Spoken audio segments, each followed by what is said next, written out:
Oke, halo Pak Mirza. Perkenalkan kami dari kelompok 2 yang beranggotakan Stefano Christian Wiriana, Christopher Luis Alexander, dan saya sendiri Putri Aurelia Silo. Jadi pada presentasi kali ini saya akan menjelaskan mengenai final project kelompok kami, yakni mengenai sistem register dan login menggunakan enkripsi. Kemudian Judul topik yang kami pilih pada final project ini adalah program untuk melakukan encryption dengan menggunakan algoritma Caesar cipher dan dengan menerapkan client server menggunakan shared memory dan semafor. Nah, di sini terdapat 4 learning objective yang pada final project kami, yakni mengenal enkripsi, mengetahui algoritma Caesar cipher, terus kemudian mengenal client server, semafor, dan shared memory, dan terakhir menerapkan algoritma enkripsi. Jadi pertama-tama saya akan menjelaskan mengenai enkripsi. Enkripsi mengenai proses di mana mengubah suatu teks asli ke teks rahasia atau menggunakan kunci tertentu untuk menerjemahkan. Jadi suatu teks yang bersifat rahasia itu nantinya akan disamarkan dengan menggunakan simbol-simbol tertentu mungkin.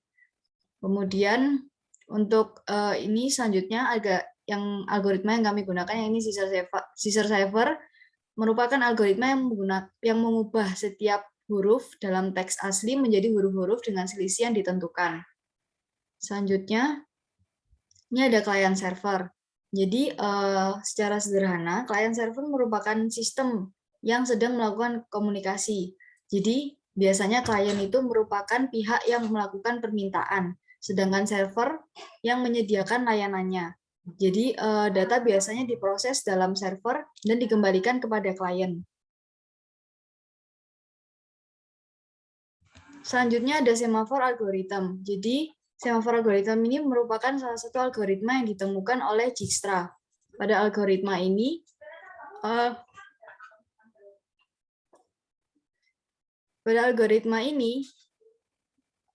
proses-proses yang ada itu nantinya akan diberikan penanda. Jadi ketika sedang bekerja bersamaan dan ketika suatu proses dijalankan, maka proses yang lain akan berhenti dan menunggu hingga proses tersebut selesai dijalankan. Jadi nantinya akan ditambahkan untuk penandanya sampai proses yang lainnya akan dijalankan secara bergantian. Kemudian ini ada shared memory. Jadi shared memory ini merupakan suatu metode di mana program atau proses dapat berkomunikasi antara satu dengan yang lainnya dalam satu memori yang sama. Jadi ini untuk berbagi memori yang sama. Jadi nantinya sistem atau algoritma ini akan mengatur alokasi memori yang nantinya digunakan untuk mengeksekusi program atau proses. Selanjutnya ini untuk penerapan algoritma enkripsi, coding, dan programnya akan dijelaskan oleh teman saya, Stefano.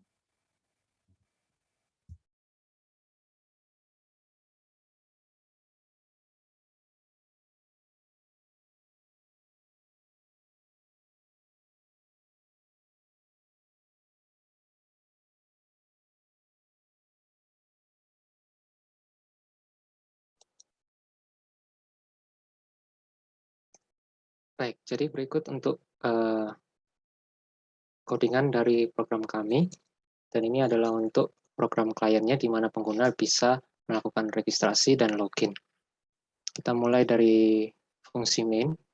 Di sini terdapat UI sederhana yang telah dibuat untuk mengarahkan user untuk memilih antara register ataupun login.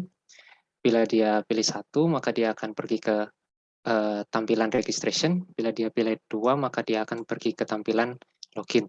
Dan selain itu, atau dia pilih 0, maka dia akan exit dari program tersebut.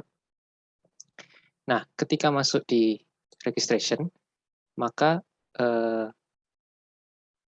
pengguna akan diarahkan untuk memasukkan nama lengkap, kemudian memasukkan email, dan juga memasukkan password. Nah, di sini cara kerja dari proses registration. Pada memulainya kita menginisialisasi untuk shared memory dan semafornya. terdapat di sini. Nah, di sini yang tersimpan di shared memory adalah struct user yang sudah didefinisikan di atas untuk memiliki nama lengkap, email, password, dan key. Key ini berfungsi untuk ketika akan melakukan enkripsi password tersebut. Di sini juga ada struct untuk semapur. Nah, selanjutnya, setelah menerima nama lengkap, kemudian email, dan terakhir password, maka ketiga string tersebut akan disimpan di dalam struct yang telah dibuat. Nah, sebelum menyimpannya, pertama-tama dibuat key dulu yang dibuat secara random.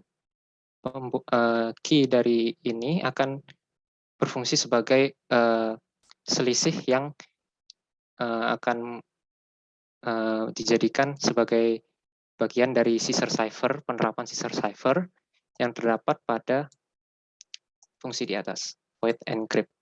Nah, di sini akan menerima key yang nanti akan dibuat secara random. Mengapa dibuat secara random? Ini agar pihak admin pun tidak bisa mengetahui key untuk mengubah atau mendekrypt password tersebut, jadi aman. Nah, jadi ini juga bisa disebut sebagai one-way encryption. Kemudian setelah selesai akan disimpan dalam shared memory, kemudian akan diatur semapornya. Nah, setelah itu bila pengguna memilih dua, yaitu login, maka dia akan ditampilkan menu login. Nah, cara kerjanya cukup sederhana, di mana sama dengan yang register tadi, pertama-tama diinisialisasi untuk data yang akan digunakan dan juga untuk shared memory dan semapurnya. Di sini dia mengambil data user tadi. Nah, bila sudah ada yang terregister, maka data user ini akan sudah berisi data dari user yang sudah terregistrasi. Nah, di sini akan dilakukan evaluasi setiap kali mereka menginput, misalkan email, akan disamakan dengan emailnya. Apakah bila sama, maka akan dilanjutkan untuk passwordnya. Nah, di sini password, karena kami menggunakan one-way encryption, maka tidak ada dekripsi untuk password yang sudah tersimpan. Di sini input tersebut yang dimasukkan oleh user akan di-encrypt menggunakan key yang sama yang sudah tersimpan di data user tersebut. Dengan begini akan dibandingkan apakah hasil enkripsinya sama dengan hasil enkripsi yang tersimpan pada data user. Nah, jika sama, dan maka login telah berhasil dan diberikan kalimat selamat datang. Sekian untuk bagian kliennya. Lalu saya lanjutkan untuk servernya. Nah, ini server berguna untuk bagian adminnya. Jadi di sini di bagian main ini terdapat UI di mana admin dapat melihat user yang saat ini sedang terregister. Nah, di sini diambil full name dari data yang sudah disimpan di dalam shared memory tadi. Terdapat di sini. Nah, di sini juga ada email, dan yang terakhir password. Password yang akan ditampilkan di sini adalah password yang sudah terenkripsi. Jadi, admin pun tidak bisa mengetahui password dari user tersebut. Sekian untuk bagian kodenya dari program kami. Untuk demo dari programnya akan dilanjutkan oleh teman saya, Christopher.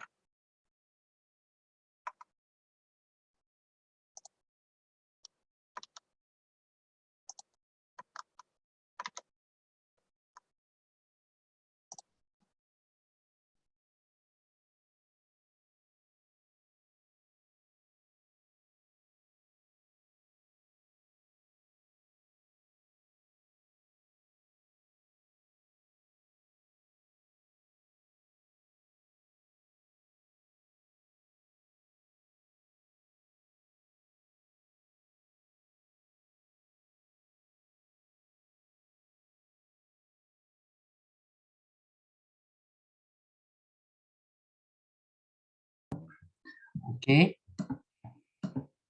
Jadi di sini saya akan mendemokan bagian programnya. Jadi pertama-tama kita bisa lihat di bagian kliennya. Jika misalnya user melakukan register, nah kita misalkan masukkan nama lengkap saya sendiri misalnya.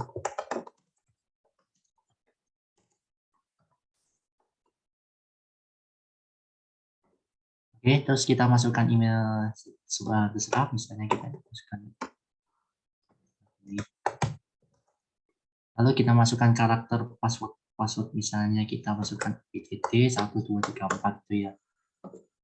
Nah, setelah di sini kita sudah register, nanti di bagian server kalau misalnya kita jalankan bagian servernya, ya akan langsung masukkan ini. Nah, kalau bisa dilihat kalau di sini dari full name yang tadi sudah melakukan register masuk dari yang sudah diregister, lalu emailnya juga, dan terakhir ini password yang tadi dikirimkan oleh user itu sudah terenkripsi. Jadi bisa dilihat di sini simbolnya sudah digantikan oleh simbol-simbol. Ya, jadi berdasarkan yang sudah di random dan selisihnya tadi sudah dikalkulasikan menjadinya seperti ini passwordnya dienkripsi. Nah, kalau misalnya semisal di sini sudah seperti ini, maka user akan bisa langsung ini lakukan login. Jadi kita misalnya kita langsung login gini. Nah, kita lihat misalnya emailnya seperti ini.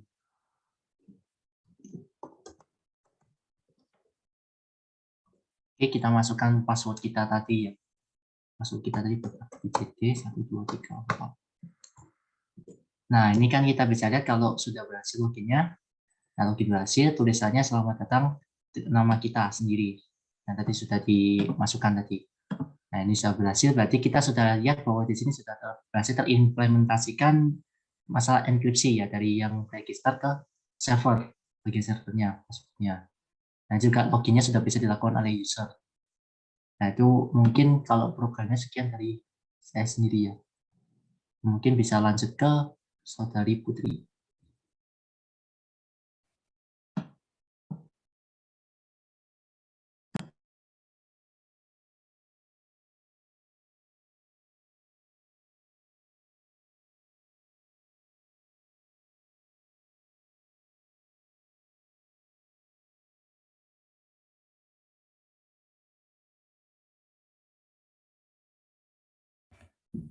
Oke, mungkin sekian untuk presentasi dari code dan programnya.